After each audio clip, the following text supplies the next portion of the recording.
people that seem to kind of hint that whatever is going on is not just something for him personally, but for the nation at large. He is troubled by famine, invasion, something like that. But we're not told particularly what it is, which is useful for a psalm that could be recycled and used again. If it's not specific to a particular time and place, it's useful for a personal element of trouble as well as future kind of national events. Yeah. I was kind of thinking that, as far as national events, I was sort of thinking about that too, because it was like hearing the news lately and the different things going on, in the world, in the Middle East. You think things are quieting down, or maybe things are getting better, and the next thing you know, it's like coming back around. And being ex-military, you can relate more to people staying awake at night, wondering, am I going to be called up or what? Sure. Yeah. Yeah. It's been a while now. This was the class on Ecclesiastes, right? That whenever you think that you have seen the last of something, you're wrong, because it will come back again. And nothing that we see is the first time something has happened. It's all happened before and will happen again. Yeah. Which is why this kind of lesson or this kind of psalm is so timeless. It applies to us equally well now, in the kinds of troubles we have, as it did for them thousands of years earlier. Yeah. He then has questions. 7 through 9 are his questions. And again, like with his statements about his being upset in the previous verses, there is a great deal of repetition here for the length of the psalm. They all seem to center around the same central theme, though, which is, has God abandoned them forever?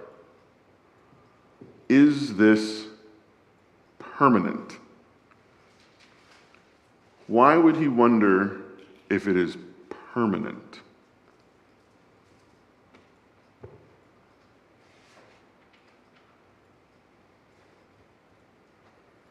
He doesn't know what the future holds. We don't know what the future holds. That's true.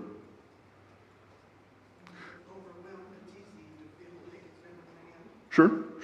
If you're certainly deep within a problem, it's very difficult to feel like it's got an end. You don't see the light at the end of the tunnel. Yes, sir. Like children, we think everything is permanent. Yes.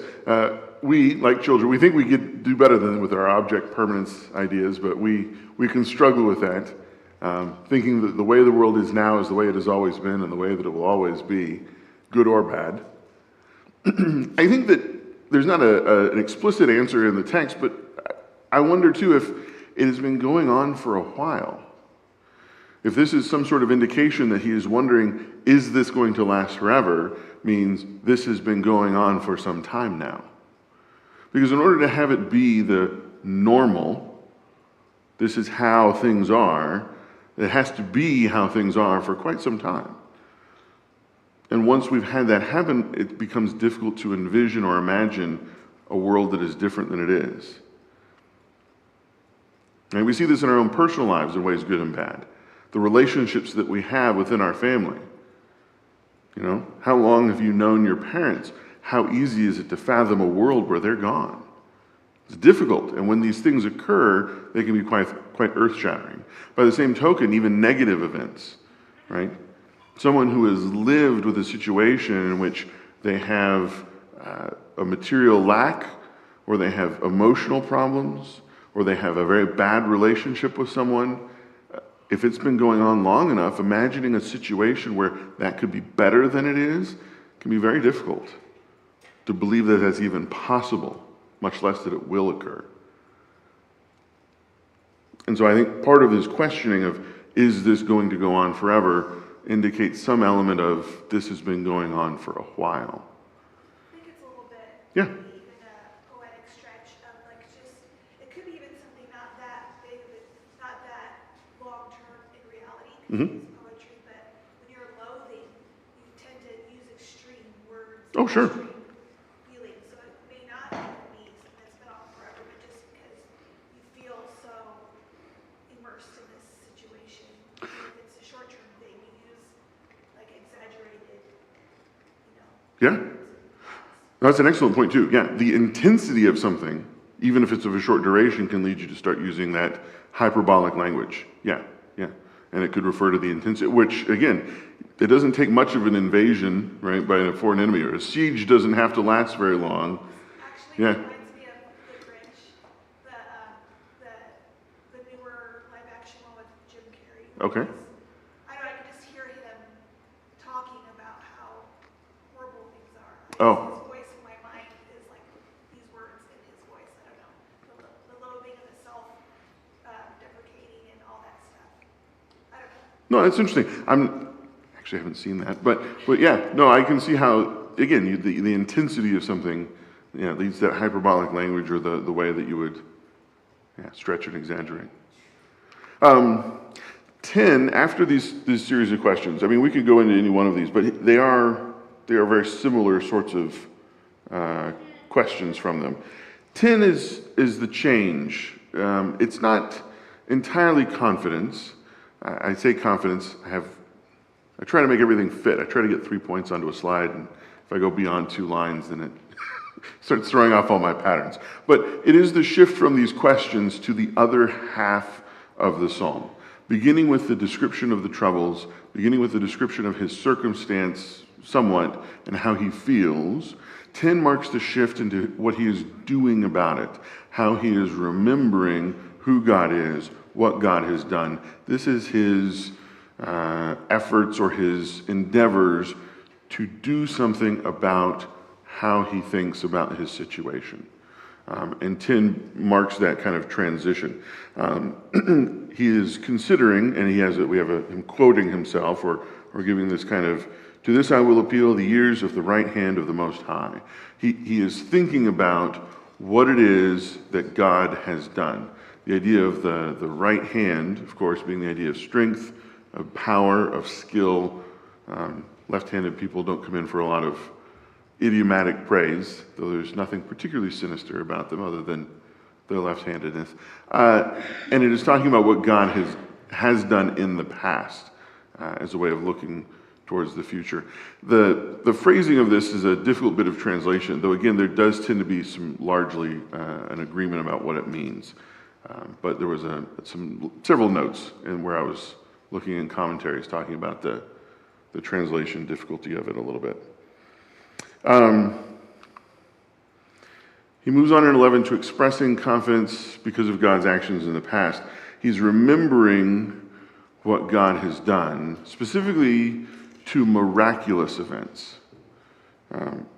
He remembers the miraculous things, the supernatural power of God. Why would it be important to think about God in his miraculous power? Yeah. Well, some of this is a confession, but when we had the power outage, that Maine windstorm, I was concerned, with the wind blowing and the power's out, and I'm looking at the time, and it's kind of, I'm thinking, we don't get power back, the food in the freezer's gonna go bad and whatnot. What are we gonna do if God would just let the power come on in time so the food would be good, I'd be happy. And then when he grants that the power comes back on, I had with the instant gratification that so much of this generation, plus me even at the time, it's like, oh great, the power's back on. And then like, oh, the cable's still not working for the TV. It's like, it's like we're never, sometimes satisfied with, Sure. with the blessings that we have right in front of us. Sure. Yeah, I mean, it can be very difficult to be satisfied with what we have, or to think, beyond our own immediate needs sometimes. Yeah. That's certainly true. I think that there's a particular point to his making reference to God's miraculous power, specifically here. It's that there's nothing that's too big, right? Whatever the situation is, there's nothing that God is unable to do, right? That however bleak, however hopeless, however overwhelming the situation in which we find ourselves, or the circumstances that we endure, God has the power to do something about it. Right? It is never too far gone. It is never too dark. We are never in too much trouble for God to come to our aid. And thinking about him in a miraculous sense, remembering the miracles of God specifically, that God is able to intervene in ways that, one, we do not expect, and two, we have difficulty comprehending how that can work. Yeah? Reinforces faith. Yeah, it reinforces that faith by reminding him and reminding us of things that God has done for his people that we would not have been able to do, or any person would not have been able to do on their own. Yeah. He resolves in 12 then to keep this in his mind. If he is going to be meditating in the night, if he is going to be up and awake and thinking about things, he says that he will think about what God has done instead. This is a shift in perspective, or an attempt at shift in perspective. Instead of thinking about me and my problem and how bad this is, I'm going to turn, and if I'm going to have to think about this, I'm going to think about what God has done and what God is capable of and who God is in this context of my life. Shifting the perspective from the problem to the solution, from the suffering to the thing that, the opportunity, or the what God is able to do and has done in the past with these kinds of circumstances. It's not always simple, or excuse me, I should say it's not always easy. It is simple, but things that are simple are not always easy to do, right? Just think about something else. Well, easy to say, difficult to do, right? Simple concept. We can all think about things, but making that shift is not always easy to do. There's a literal word here. It says, in the sanctuary. And this is in 13. Your ways, O God. The actual words here are in the sanctuary. The NIV and a lot of other translations go ahead and render this as holy. Why would they do that? Why does in the sanctuary become holy?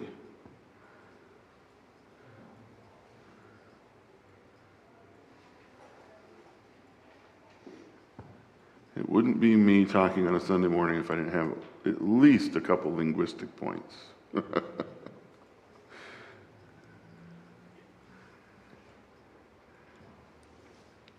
What is the meaning of holy? Set apart. Set apart. It is a literal description of something that is set apart. What is the sanctuary but a place set apart from the rest of the world, set apart from the rest of the temple or the rest of the people. The ways of God are literally, he describes them in a physical, literal sense, as being set apart from everything else. It is, again, poetry and a poetic way of describing holiness. God's ways are reserved to be placed in the sanctuary as holy things, as a holy way of doing things. This then also fits very nicely with the second line. Again, literally here, the NIV gives us a bit of a translation. Literally, God stands by himself. What other God is there like God? There isn't one. Again, the idea is being set apart. Set apart from the common crowd of all the various gods worshipped by the nations around them. He is a holy God. He is holy and set apart. There is none like him.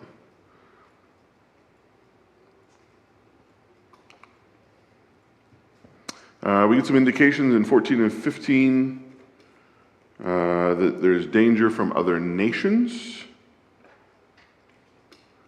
It speaks of God and his power and its display among the peoples. He is specifically remembering God's actions in the circumstances that involve other countries, other peoples. And that is, I think, you may disagree, and that would be fine, that this is an inference to what is going on. That his need to recall God's actions in these circumstances is because they are probably similar to his current circumstances. He speaks specifically of how he has rescued his own people, describing them as the descendants of Jacob and Joseph. Right? This is the people that are the people of Israel. In this case, Jacob, Israel is the name that he was given, right? Literally the descendants of Jacob.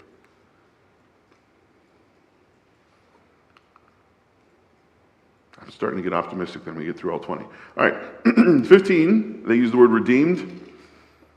This is the word that is most commonly used for buying freedom for a person. The idea that God will redeem his people to buy them back. Yes, sir. It's cool that he's using the terms of Jacob and Joseph, because in Jacob, the land was starving and they had to go get food. They went to Egypt. Joseph was the one that was there to catch them and give them the food, the sustenance, the sustain, and then grew that people into the people that came out of the land, redeemed again from Pharaoh to God's people. Mm-hmm. Yeah, and there's mention at the very end of the psalm too of the Exodus after their entry to Egypt with the idea of Jacob and Joseph. Yeah, makes a nice book ending of that. The redeeming that would be done not just from something that we think of like slavery, but from debt as well, imprisonment or being kept locked up or in some way detained because of owing something to someone. It's something that used to happen far more frequently and is not done in our modern society, and you would have to pay what was owed in order to secure their release. If you owed someone something, you could be detained until you were able to repay, which seems a little weird and contradictory, but it is indeed what was often done. So, Debtors' prisons. yeah, debtors' prisons, common until just a few hundred years ago. It's kind of wild to think about. What is the significance of the waters?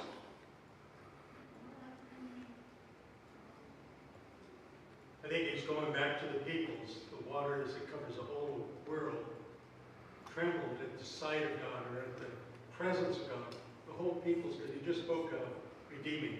The whole peoples of the whole world are represented in the waters. And that could be, I hadn't thought about it that way, but the idea of people covering the earth, waters covering the earth, is one way to certainly think about it. There's a couple other things that might be allusions to. One of them I think is we can be fairly confident in, given the reference to Moses and Aaron that is coming up, which is the parting of the waters during the Exodus. We're going to get, in the next verse after 16, we have the God's pathway through the waters. But I think as well, and this is something that has come up several other times in Psalms, the reference to waters and to the ocean is a reference to the external world and the chaos that ensues without God. The ocean and its storms are used as a metaphor for chaos, for a lack of order. And in particular, this was potent as a metaphor for Israel because the gods of the surrounding nations worshipped deities of the water. That is to say, deities of chaos. The world unrestrained and uncontrolled. And is speaking of God in a way that has those world, the rest of the chaotic world or the pagan world, being in awe and in fear of who God was, is a strong metaphor for his control, his authority, his power, and his ability to save them, again, if this is a national crisis, from the nations around them. I'm building a fairly large structure on a foundation that is not absolutely 100% there, in the sense that it is by inference, but I think it is a fairly safe inference, given the poetic nature and the frequency of this kind of usage. But you can take it or leave it as you please. I am about out of time, but there's further elements of nature over which God has this power that are getting described. It moves from just the waters. It speaks of the storm. Again, the idea of the world and things that are out of the control of mankind are still those things over which God retains power and control. The power of the storm, the power of the earthquake, the power of the flood are all things that are still subject to God. This is a a calling to memory of the authority and power of God to control these elements. All right, I'm out of time. There was just a couple more verses. Exodus, yes. Thoughts, comments, anything that I whipped past too fast needs a mention? All right. I'm getting better at this. I'm getting close to being able to get some of these done. But again, next week that will not work. 72 verses. We'll read the whole thing, but we'll see how much of it we can actually talk about. I appreciate your time this morning. Thank you very much.